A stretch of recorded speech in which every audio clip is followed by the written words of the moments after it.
So I got a new camera, which I'm sure you can tell. In fact, it's part of the reason I haven't uploaded a new video in a while. I've been waiting for this guy to show up. Also, I'm lazy.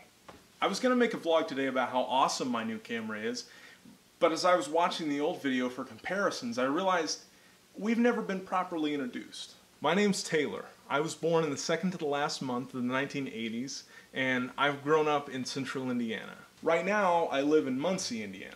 Well, actually I was born here, but I moved away to Crawfordsville in first grade, and then I moved back here to go to college. I started studying music education first, realized I strongly disliked the education system, and then bounced around between a few different types of communications majors before I finally dropped out. Then I went to school to become an EMT, and then I realized I wanted to make stuff. And I'm still not entirely sure what kind of stuff, but cool stuff, fun stuff, videos, websites, interactive stuff, games, stuff that brings people together as a community.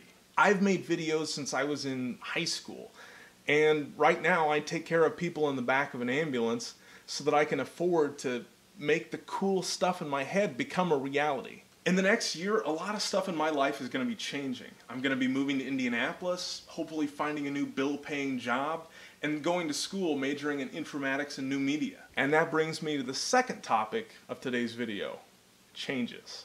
There are points in all of our lives where our paradigm shifts drastically, and the life we're comfortable with, to one extent or another, changes. When we were younger, it may have been moving to a different school, or when we graduated from high school, or when we even graduated from college, or at least when we were supposed to have graduated from college. My world this year is completely different than it was this time last year. A year ago today, my best friend lived in the room downstairs. His girlfriend would come over, and on Saturday mornings we'd all watch Minecraft Let's Plays together and eat donuts.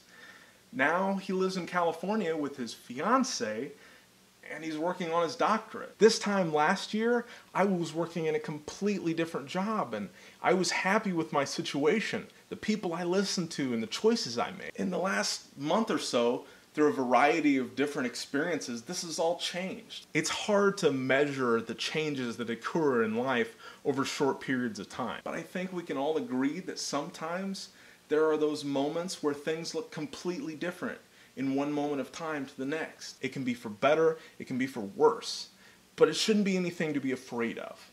And worrying about change doesn't necessarily make it any easier. As the educator and unwitting modern philosopher Leo Buscaglia once said, "Worry never robs tomorrow of its sadness, only today of its joy." Never take for granted the time that you have now, the friends, the family, the experiences, even the trials you have. They're a part of what is really only a short moment in comparison to all of the time we have. Enjoy it, appreciate it, and remember not to think of change as the end of something good. Think of it as the start of something new. I hope I can take you along on my journey of change and whatever moment it creates. And I hope that you'll share those changes and moments too. Until next time, and probably then too, I'm Taylor Sloan.